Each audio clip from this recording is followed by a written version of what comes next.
বিকেলের দিকে শ্রাবণ সাবিহা চৌধুরী হিয়াকে নিয়ে রওনা হলো ডক্টরের কাছে, সাথে নেহাকেও নিয়েছে। ওদিক থেকে হামিদ শিকদার আর মাহিমা বেগম এসছেন। তৌকির চৌধুরীও আলাদা হয়ে বেরিয়ে গেলেন। তিনি যে ফ্ল্যাট কিনলেন কয়েক মাস আগে, সেটা হিয়াকে দেবেন বলেই কিনেছেন। এটা সারপ্রাইজ দেবেন। শ্রাবণ জানে না, জানলে অবশ্য খুশি হবে। তবে হিয়ার কল্পনাতেই নেই এমন কিছু সারপ্রাইজ পাবে। শ্রাবণ, হামিদ শিকদার আর নেহার ডক্টরের চেম্বারের বাইরে বসে আছে। ভেতরে হিয়াকে ডক্টর দেখছেন। কিছুক্ষণ পর হিয়া, সাবিহা চৌধুরী আর মাহিমা বেগম বের হয়ে এলেন। সাবিহা চৌধুরী শ্রাবণকে বললেন, শ্রাবণ, ভয়ের কিছু নেই, বাচ্চা সুস্থ আছে। শ্রাবণ কিছুটা আশাবাদী হয়ে সাবিহা চৌধুরীকে জিজ্ঞাসা করলেন, আম্মু, বাচ্চা ছেলে না মেয়ে বলে দেয়নি? সাবিহা চৌধুরী হেসে বললেন, বাচ্চা ছেলে না মেয়ে বলে দেওয়া নিষেধ বাবা। হিয়া শ্রাবণের প্রশ্ন শুনে হাসতে গিয়েও পারছেন না। লোকটার ধৈর্য নেই। সাবিহা চৌধুরী শ্রাবণকে সান্ত্বনা হিসেবে বললেন, তোমাদের প্রথম সন্তান, ছেলে হলেও আলহামদুলিল্লাহ আর মেয়ে হলেও আলহামদুলিল্লাহ। শ্রাবণ মনে মনে বলল, আমার যে মেয়েই চাই, তবে আল্লাহ ভরসা। শ্রাবণ হাতে থাকা পানির বোতলটা হিয়ার হাতে দিয়ে সবাইকে উদ্দেশ্য করে বলল, আপনারা সবাই ওকে নিয়ে নিচে পার্কিং এ যান, আমি আসছি একটু। হিয়া উদ্বিগ্ন কণ্ঠে জিজ্ঞাসা করলো, কোথায় যাবেন এখন? ডক্টরের সাথে একটু কথা বলবো, তোমরা যাও। ঠিক আছে, তাড়াতাড়ি আসবেন। শ্রাবণ কাচের দরজা ধাক্কা দিয়ে ডক্টরের কেবিনে ঢুকলো।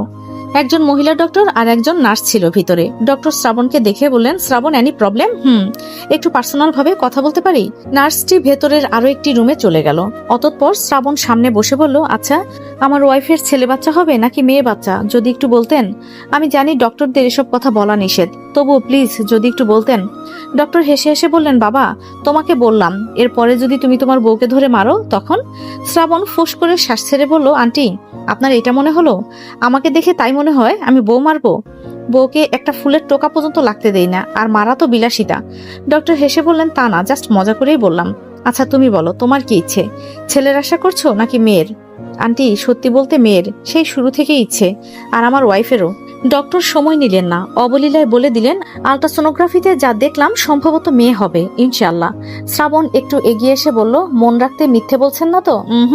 তুমি আমার ছেলের মতো, তোমাকে মিথ্যে বলবো কেন বাবা? শ্রাবণ এবার বিশ্বাস করলো। হেসে উঠে দাঁড়িয়ে বলল, থ্যাংক ইউ আন্টি বলার জন্য। অনেক অনেক বড় হোক আপনার হসপিটাল, দোয়া করলাম। ডক্টর হেসে বলল, ইনশাল্লাহ, দোয়া করো। তাহলে এখন আসি, আবার দেখা হবে। ডক্টর আবারও রসিকতা করে বললেন, তবে বাড়িতে ফিরে বউকে মেরো না কিন্তু। না না। শ্রাবণ ফিরে এলো পার্কিং জোনে, মুখে মিষ্টি মিষ্টি হাসি। হিয়া খেয়াল করে বিড়বিড় করে বলল, কোথায় গিয়েছিলেন, হাসছেন কেন? শ্রাবণ হেয়ালি করে বলল, কিছু না, বাড়িতে ফিরে বলবো। হিয়া বিড়বিড় করে বলল, আর এভাবে হাসতে হাসতে ফিরলেন কেন, ব্যাপার কি? শ্রাবণ বাঁকা হেসে হিয়ার কানে কানে বলল, একটা নার্স ডেকে বলল আমি নাকি হ্যান্ডসাম, দেখতে খুব সুন্দর। আমাকে দেখে নাকি মনেই হয় না বিয়ে করেছি, তাই হাসি পেল। হিয়া চোখ পাকিয়ে বলল, আপনি কি বলেছেন? বলেছি কিছু একটা। সাবিহা চৌধুরী হাই তুলে শ্রাবণকে বললেন, কি হলো, এসো তোমরা। শ্রাবণ হিয়াকে নিয়ে ওদের কাছে এলো। হামিদ শিকদার আর মাহিমা বেগম ততক্ষণে বাইরে থেকে এলেন। দুজনের হাতেই ফলমূল আরো অনেক কিছু। মেয়ের জন্যই কিনে নিয়ে এলেন। একটাই আদরের মেয়ে। কত করে শ্রাবণকে বললেন হিয়াকে বাড়িতে নিয়ে যাবে, কিন্তু এই শ্রাবণ হিয়াকে যেতেই দিবে না। দরকার হলে শ্বশুর শাশুড়িকে এই বাড়িতে নিয়ে যাবে। মাহিমা বেগম বললেন, কয়েকদিন পরে যাবেন। হামিদ শিকদার আর মাহিমা বেগম দুজনে ফলমূলের ব্যাগগুলো নিয়ে এসে শ্রাবণের গাড়িতে তুলে রাখলো। এরপর দুজনেই মেয়ের থেকে বিদায় নিয়ে চলে গেলেন। সন্ধ্যায় কাব্য অফিস থেকে বাড়িতে ফিরল। বাড়ির ভেতরে ঢুকে কাউকেই পেল না, শুধু ফাহিমা বেগম রান্না করছে। কাব্য তাকে জিজ্ঞাসা করলো, আন্টি, আজকে তো ভাবিকে নিয়ে হসপিটালে যাওয়ার কথা, ওরা কি গেছে? এই ফিরলো বলে তোমার মা কল দিয়েছিল। ও, নেহা কোথায়? শ্রাবণ ওকেও সাথে নিয়ে গেছে। ও। কাব্য ওপরে চলে এলো। শাওয়ার নিয়ে বের হয়ে নিচে এসে সোফায় বসলো। ফাহিমা বেগম এগিয়ে এসে বললেন, তোমাকে খাবার বেড়ে দেবো? না, পরে খাবো। ঠিক আছে। এর পরপরই বাড়িতে ঢুকলেন তৌকির চৌধুরী। কাব্যর সাথে টুকটাক কথা বলতে বলতে ওপরে চলে গেলেন। রুমে ফিরে একটা ফাইল নিয়ে বের হলেন।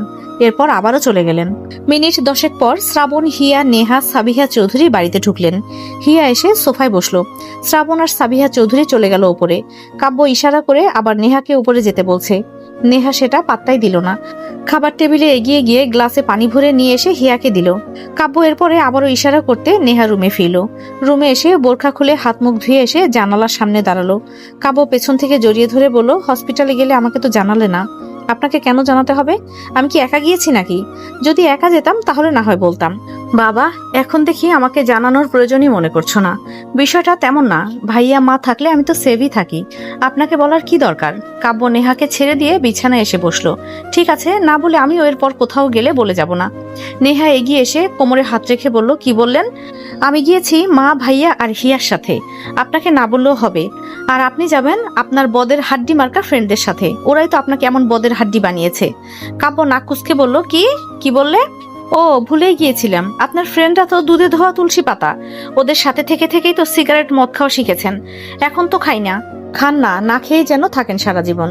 কাব্য এই প্রসঙ্গ পাল্টাতে হেসে হেসে বলল, তুমি না মা হবে বলেছিলে? নেহা লজ্জা পেয়ে কাব্যর পাশে এসে বসলো। ঝগড়া করার মুড উবে গেল। কাব্য নেহার দিকে একটু ঝুঁকে বলল, তোমার পরীক্ষাও শেষ, আমার চাকরিও হলো, এখন তো বাচ্চা কাচ্চার চিন্তা ভাবনা করাই যায়, তাই না? নেহা লাজুক হেসে বলল, আর কয়েকটা মাস অপেক্ষা করব। কাব্য কপালে ভাঁজ ফেলে বলল, কেন? নেহা অবলীলায় বলল, আরে দেখছেন না, ভাইয়া আর হিয়ার সন্তান আসাতে সবাই কতটা খুশি। এখন আমাদের থেকে কোনো খবর পেলে সবাই দ্বিগুণ খুশি হবে, কিন্তু আমি তা চাই না। আমি চাই এখন হিয়া আর ভাইয়াকে নিয়ে সবাই খুশি থাকুক, ওদের সন্তান হোক, আনন্দ উল্লাস করবে সবাই, এরপরে আমাদেরটা। আচ্ছা, ভাইয়া তো আমাদের জন্য কত কিছুই করলো, এমনকি এখনো করছে, তাহলে আমরাও তো ভাইয়ার জন্য এটুকু খুশি হতেই পারি। কাব্য নেহার কপালে চুমু দিয়ে বলল, আগে জানতাম তোমার মাথায় বুদ্ধি শুদ্ধি কিচ্ছু নেই, শুধু গোবর আছে, এখন দেখি মাথা বুদ্ধিতে ভরা। নেহা রেগে গিয়ে বলল, আমাকে নিয়ে মনে মনে এই ভাবেন আপনি? রাতে খাওয়া দাওয়া শেষ করে তৌকির চৌধুরী রুমে ফিরলেন। কাভার থেকে একটা গিফট পেপার মোড়ানো ফাইল বের করলেন। হিয়ার জন্য কিনে রাখা ফ্ল্যাটের দলিল, সবকিছু রেডি করা এটাতে। এখন যাবেন হিয়াকে এটা দিতে, তবে এও ভেবে রেখেছেন সামনে নেহাকেও এমন কিছুই দেবেন। অবশ্য এক মেয়েকে দিলেন আরেক মেয়েকে দেবেন না, তা কি করে হয়? তৌকির চৌধুরী এলেন শ্রাবণের রুমে। দুজনেই শুয়ে পড়ার প্রস্তুতি নিচ্ছিল। তৌকির চৌধুরী এসে হিয়াকে ফাইলটা দিলেন। শ্রাবণ বিছানায় বসে ফোন স্ক্রল করছিল আর গিফটটার দিকে তাকাচ্ছিল। হিয়া তখনই গিফট পেপার খুলে ফেললো। এরপরে ফাইলটা খুলে কাগজ দেখতে পেয়ে পড়ল। সেখানে সব জায়গায় স্পষ্ট লেখা আছে ওর নামই দলিলটা। তৌকির চৌধুরী হিয়ার রিয়াকশন দেখার অপেক্ষায়। হিয়া শ্রাবণের দিকে ফাইলটা এগিয়ে দিয়ে অবাক কণ্ঠে বলল, দেখুন তো এটা কি? শ্রাবণ দেখলো একটা ফ্ল্যাটের দলিল, সাথে সাথে ভুরু কুঁচকে হিয়াকে বলল, কংগ্রাচুলেশন, বাবা তোমাকে ফ্ল্যাট গিফট করেছে। হিয়া কিছুক্ষণ থ মেরে দাঁড়িয়ে রইল। এরপরে নরম গলায় তৌকির চৌধুরীকে বলল, বাবা, ফ্ল্যাট গিফট করার কি আছে? আমার মেয়ে নেই, তুমিই তো আমার মেয়ে, আর আমি বাবা হয়ে আমার মেয়ের জন্য একটা জায়গা কিনে দিয়ে গেলাম। হিয়া ছলছল চোখে তাকিয়ে বলল, এই বাড়ি তো ছিলই, শুধু শুধু এত টাকা দিয়ে একটা ফ্ল্যাট কেনার কি দরকার ছিল বাবা? তৌকির চৌধুরী হিয়ার মাথায় হাত রেখে মোলায়েম কণ্ঠে বললেন, মেয়েদের নাকি নিজের বলতে বাড়ি হয় না, ওই শ্বশুর বাড়ি আর বাপের বাড়ি, তাই তোমার একটা নিজের বলতে ফ্ল্যাট কিনে দিলাম। শ্রাবণ হেসে হেসে বলল, হয়েই গেল, আগে তো কথায় কথায় বলতো বাপের বাড়ি চলে যাব, এখন বলবে নিজের বাড়িতে চলে যাব। বাপরে বাপ, সব বড়লোকই ব্যাপার সেপার, পাত্তাই পাওয়া যাবে না। হিয়া পাশ থেকে বালিশটা দিয়ে শ্রাবণকে ছুঁড়ে মেরে বলল, তারপর কি আমি বলেছি বাপের বাড়ি যাব? নিজেই তো থ্রেট দিলেন। তৌকির চৌধুরী অবাক কণ্ঠে বললেন, কি থ্রেট দিয়েছে ও তোমাকে? হিয়া তৌকির চৌধুরীর দিকে তাকিয়ে বলল, জানেন বাবা, উনি আমায় বলে যে তুমি যদি বাপের বাড়ি চলে যাও তাহলে আমি বিজনেস ট্রিপে লন্ডন চলে যাব। তারপর আমি ভয়ে একবারও বলিনি। তৌকির চৌধুরী মুখ টিপে হেসে বললেন, তাহলে তোমরা শুয়ে পড়ো, আমিও রুমে গিয়ে শুয়ে পড়বো। তৌকির চৌধুরী চলে যেতেই শ্রাবণ হিয়াকে কিছু একটা ইশারা করলো। হিয়া তার সামনে দাঁড়িয়ে বলল, বাবা থ্যাংক ইউ। তিনি হেসে বললেন, ওয়েলকাম। তৌকির চৌধুরী চলে যেতেই হিয়া দরজা লাগিয়ে দিয়ে এসে শ্রাবণকে জিজ্ঞাসা করলো, আপনি না সারপ্রাইজ দিতে চেয়েছিলেন, সেটা কই? হিয়া শ্রাবণের কাছে সারপ্রাইজ সম্বন্ধে জানতে চাইলে শ্রাবণ হিয়ালি ভাব নিয়ে বলে উঠল, মনে নেই সারপ্রাইজের কথা। হিয়া বিছানায় এসে বসলো। আপনাকে আমার হাড়ে হাড়ে চেনা হয়ে গেছে, প্রথম প্রথম ঠিকই বলবেন মনে নেই, ভুলে গেছি, লুকিয়ে রাখেন, এরপর ঠিকই বের হয়। শ্রাবণ শুয়ে পড়ে বলল, সত্যি মনে নেই বৌজান, এসো শুয়ে পড়ো। হিয়া স্বাভাবিকভাবেই বিষয়টা নিল। একটা মানুষের মনে নাই থাকতে পারে, এটাই স্বাভাবিক। শ্রাবণ মুখ টিপে হেসে শুয়ে রইল। হিয়া শুয়ে শ্রাবণকে জড়িয়ে ধরে বলল, জানেন বাবা যে আমাকে ফ্ল্যাটটা গিফট করেছে না, এর জন্য আমি অনেক খুশি হয়েছি, বলে বোঝাতে পারবো না। কিন্তু এমন সিদ্ধান্ত তার মাথায় এলো কি করে সেটাই ভাবতে পারছি না। আপনি কি জানতেন? উত্তরে শ্রাবণ বলল, আমি জানতাম না, জানলে অবশ্য না করতাম, কারণ তোমাকে এই বাড়ি ছেড়ে আমি কোথাও যেতে দেব না। হিয়া মিনমিন করে বলল, আপনি বললেও কোথাও যাব না, আর না বললেও যাব না, তো এখন এত কথা বাদ দিয়ে ঘুমান ম্যাডাম। হিয়া আদুরে গলায় বলল, সারপ্রাইজ দেবেন সেটা সত্যি ভুলে গেছেন নাকি মজা করছেন? মজা না, আই এম সিরিয়াস। যদি রাতে ডাকেন তাহলে কিন্তু খবর আছে। আপনার তো অভ্যাস খারাপ, যখন ঘুমাবো তখন ডেকে সারপ্রাইজ দেবেন। সত্যি মনে নেই বৌজান, কালকে সারপ্রাইজটা পেয়ে যাবা। ঠিক আছে, ঘুমান এখন। রাত 11:55 দিকে শ্রাবণ হিয়াকে ডাকলো। হিয়া উঠে বসে বলল, কি হয়েছে, ডাকছেন কেন? শোনো না, বলুন। একটু বসো, আসছি। আর লাইট কিন্তু জ্বালাবে না। আচ্ছা ঠিক আছে, যান। শ্রাবণ বিছানা থেকে নেমে চলে গেল ওয়ার্ড্রোবের কাছে। সেখান থেকে ফিরে এসে বিছানায় বসলো। এরপরে 12টা বাজতেই শ্রাবণ ল্যাম্প লাইটটা জ্বালিয়ে হিয়াকে উইশ করলো, হ্যাপি বার্থডে বৌজান, many many happy returns of the day. Hiya অবাক হলো বই কি, ওর বার্থডে আর ওর নিজেরই মনে নেই। শ্রাবণ বিছানা থেকে নেমে রুমের লাইট জ্বালিয়ে দিয়ে এসে বিছানায় বসলো। শ্রাবণ হিয়াকে একটা ফটো অ্যালবাম দিল। সেখানে ওদের পরিচয়ের ডেট থেকে শুরু করে হিয়া প্রথমে যে মেসেজ দিয়েছিল সেটা, এরপরে ওদের একসাথে তোলা অনেকগুলো ছবি, বিয়ের ছবিগুলো, এছাড়া এমনিতেও তোলা ছবি, হিয়ার প্রেগনেন্সি জার্নিতে তোলা ছবি, সবকিছুই এই ফটো অ্যালবামে রয়েছে। হিয়া কান্না কান্না ভাব। শ্রাবণ বলল, চলো আমার সাথে ফ্রেশ হয়ে আসবে, কেক কাটবো আর গিফটও আছে। এখন কেক কাটবেন? এখনই চলো। হিয়া বিছানা থেকে নামার আগে শ্রাবণ সাইড টেবিলে রাখা সেই দলিলের ফাইলটা হাতে নিল। সেটা হিয়ার সামনে এনে বলল, এটা বাবা অনেক আগেই কিনে রেখেছে, মনে করেছে আমি জানবো না। উকিল সবই আমাকে বলে দিয়েছিল আগেই। তবে এই দলিল এতদিন না দিয়ে কালকে রাতেই কেন দিল ধরতে পেরেছিলে? শ্রাবণ ফাইলটা উল্টিয়ে দেখিয়ে বলল, দেখো, ফাইলের পেছনে হ্যাপি বার্থডে লেখা। তুমি শুধু দলিলই দেখলে, ভেতরে ফাইলের মধ্যে কি আছে সেটা দেখলে না। হিয়া হেসে বাচ্চাদের মতো করে শ্রাবণের 2 গাল টেনে বলল, আপনি থাকতে আমার আর চিন্তা কিসের আমার জামাইজান। চলুন এখন ফ্রেশ হবেন। রাত প্রায় 1:30। হিয়া কেক কেটে তাও আধা ঘন্টা আগেই শুয়েছে, প্রায় ঘুমিয়ে পড়েছিল। কিন্তু হিয়া কাঁচা ঘুমের মাঝে পেটের মাঝে কিছু একটা অনুভব করতেই সজাগ হয়ে উঠে বসলো। ল্যাম্প লাইটটা জ্বালিয়ে পেটের দিকে তাকালো, পেটটা নড়ছে। হিয়া পেটে হাত রেখে মুচকি হাসলো। শ্রাবণ ঘুমোচ্ছে। হিয়া সুন্দর একটা মুহূর্ত শ্রাবণকে না দেখিয়ে থাকতে পারল না। শ্রাবণকে হালকা ধাক্কা দিতে দিতে বলল, এই যে শুনছেন, উঠুন না। শ্রাবণ ওর এক ডাকে উঠে বসলো। চিন্তিত কণ্ঠে বলল, কি হলো, পেটে ব্যথা করছে? গাড়ি বের করতে বলবো? হিয়া হেসে বলল, আরে না, দেখুন বাবু নড়ছে, সেটাই দেখাতে ডাকলাম। শ্রাবণ হাঁপ ছেড়ে হিয়ার পেটের দিকে তাকালো, আলতো করে হাত ছুঁয়ে জড়ানো গলায় বলল, মাঝে মাঝে তুমি আর তোমার আম্মু ভয় পাইয়ে দাও। ভেবেছিলাম কি না কি হয়েছে, তো তুমি আসবে কবে? ভালো লাগছে না যে পাপাকে অপেক্ষা করাতে? ভালো লাগছে কি তোমার? শ্রাবণ হিয়ার পেটে আলতো করে হাত বুলিয়ে চুমু দিল। হিয়া মুচকি হেসে বলল, এখন ঘুমান। ঘুম আসছে না, তুমি ঘুমাও, আমি মাথায় হাত বুলিয়ে দেই। ঠিক আছে। আস্তে আস্তে হিয়ার ডেলিভারির ডেট এগিয়ে আসছে। ওরও কেমন যেন ভয় ভয় লাগে মাঝে মাঝে। ডক্টরের সাথে কন্ট্রাক্ট আছে, তিনি হিয়ার ডেলিভারি করাবেন। হিয়ার ডেলিভারির আর 1 সপ্তাহ আছে। এক সন্ধ্যাবেলা কাব্য কোথা থেকে যেন ফিরল। 2 হাত ভর্তি জিনিস। ড্রয়িং রুমেই ছিল হিয়া, সাবিহা চৌধুরী, শ্রাবণ।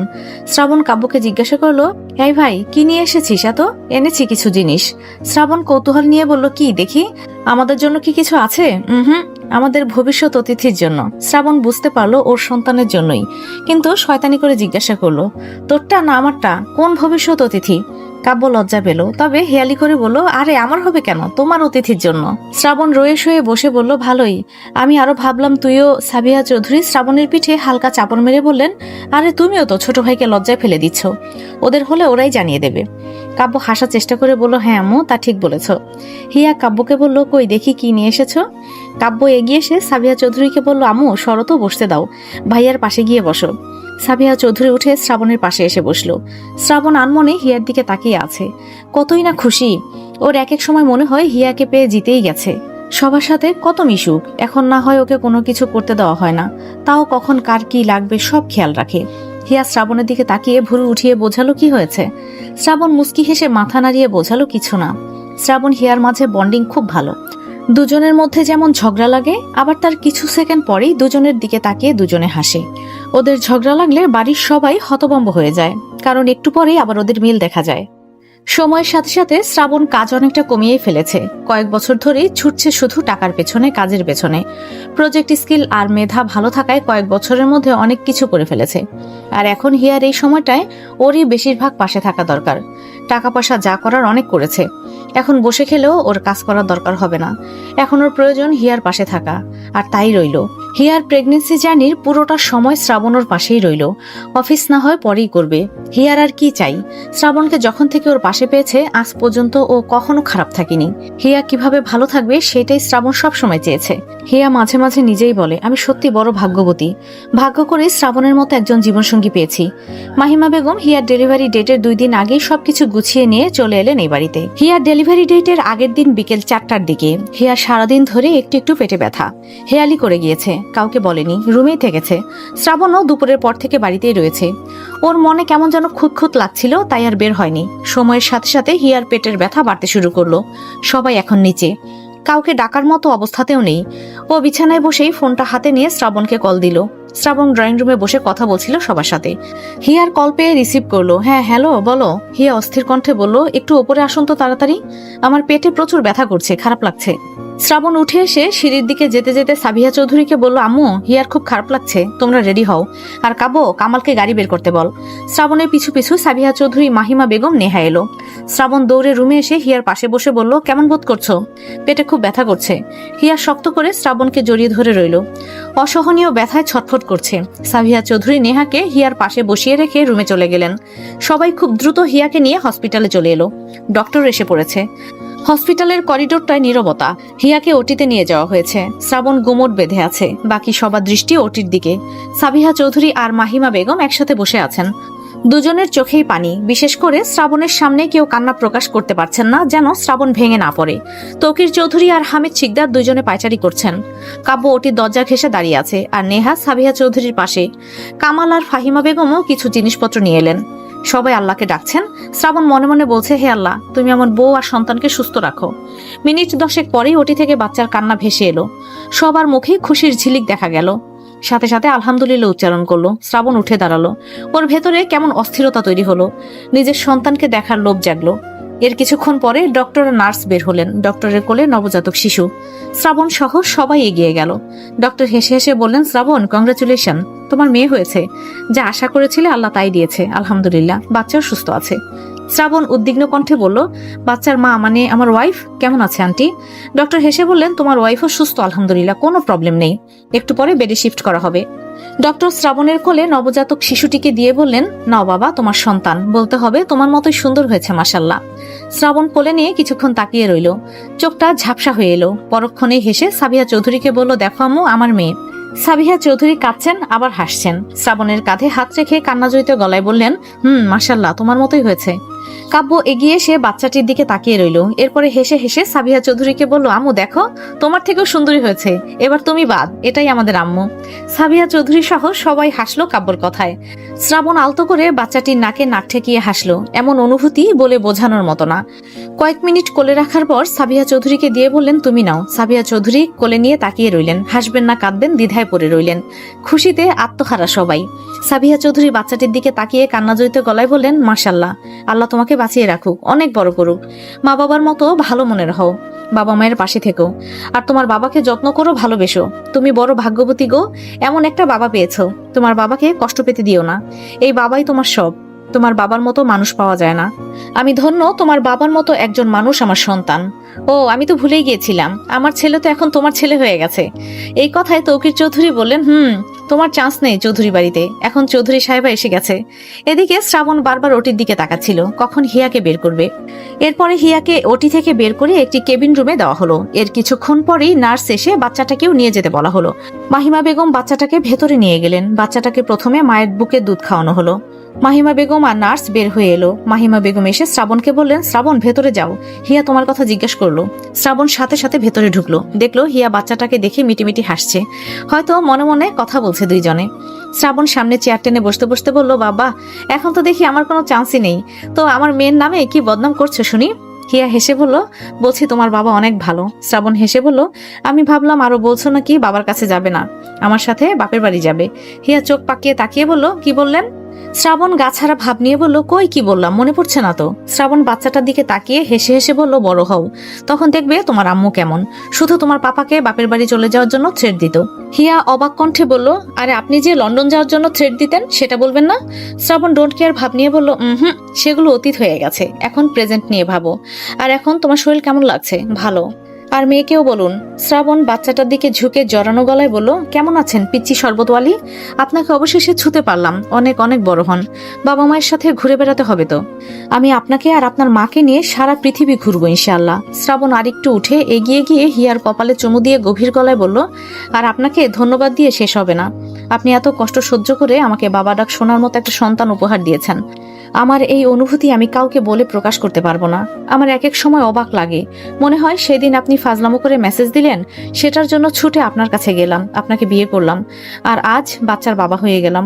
সময় বড় অদ্ভুত জিনিস, সময় ধরে রাখা যায় না, সে তার মতোই চলে, আর আমরা সময়ের সাথে সাথে। হিয়া হেসে বলল, দেখুন আপনার মতো হয়েছে ও। আমি যে কি খুশি হয়েছি বলার বাইরে। আল্লাহর কাছে যা চেয়েছি তাই পেয়েছি। আলহামদুলিল্লাহ, আলহামদুলিল্লাহ, আলহামদুলিল্লাহ। আনুমানিক 2.5 বছর পরে শ্রাবণ অফিস শেষ করে বেরোলো। রাত তখন 8টা। মিটিং ছিল বলে লেট হলো। তৌকির চৌধুরী আর কাব্য চলে গেছে আরেকটা গাড়িতে, আর শ্রাবণ নিজেই ড্রাইভ করে রওনা দিল বাড়ির উদ্দেশ্যে। কিছু দূর যাওয়ার পরে রাস্তার পাশে গাড়িটা সাইড করে নেমে গেল। এরপরে মেয়ের জন্য চকলেট ফুল নিল, আবার বউ রাগ করবে বলে তার জন্য চকলেট ফুল নিল। অতঃপর গাড়িতে এসে বসলো। চোখ গেল ফোনের দিকে। ও যখন এগুলো কিনতে গিয়েছিল তখনই হিয়া কল দিয়েছিল। শ্রাবণ গাড়ি স্টার্ট দিয়ে এক হাতে স্টিয়ারিং ঘোরাচ্ছে আর আরেক হাতে ফোন নিয়ে হিয়াকে কল দিল। হিয়া কল রিসিভ করে ওদের মেয়ে শ্রেয়ার সামনে ফোনটা ধরলো আর ফিসফিস করে মেয়েকে শিখিয়ে দিল, তোমার পাপাকে বলো কোথায় তুমি। ওপাশে শ্রাবণ সবই শুনতে পেল। ও নিজেই মুচকি হাসলো। ছোট্ট শ্রেয়া সবে কথা শিখেছে, এখনো শুদ্ধভাবে বলতে পারে না। শ্রেয়া মায়ের বলা কথাগুলো ছোট ছোট করে বলল, হ্যালো পাপা, কোথায় তুমি? শ্রাবণ বলল, রাস্তায় আছি আম্মু। হিয়া আবারও মেয়েকে শিখিয়ে দিল, তোমার পাপাকে বলো তাড়াতাড়ি আসো, আম্মু বকবে। শ্রেয়া থেমে থেমে পরপর বলল, পাপা তাড়াতাড়ি আসো, আম্মু বকবে। শ্রাবণ হেসে বলল, আসছি আম্মু, তোমার জন্য চকলেট আর ফুলও আনছি। আবার তোমার আম্মুকে রেগে যেতে মানা করো, তোমার আম্মুর জন্য এনেছি। হিয়া মুস্কি হাসলো, আর শ্রেয়া হেসে হেসে বলল, ওকে, শরবতওয়ালি বলো। শ্রাবণ হেসে বলল, আমার পিচ্ছি শরবতওয়ালি, আমি আসছি। আর আমার শরবতওয়ালি বোঝান, রাগ করবেন না, আসছি আমি। তো প্রিয় গল্পপ্রেমীরা, দেখতে দেখতে আমরা গল্পের সমাপ্তি পর্বে চলে এসেছি। এই গল্পে আপনাদের অনেক অনেক ভালোবাসা পেয়েছি। সবসময় এইভাবে সাপোর্ট করবেন, ভালোবাসা দিবেন। তো দেখা হচ্ছে পরবর্তী গল্পে। সেই পর্যন্ত ভালো থাকুন, সুস্থ থাকুন। আল্লাহ হাফেজ।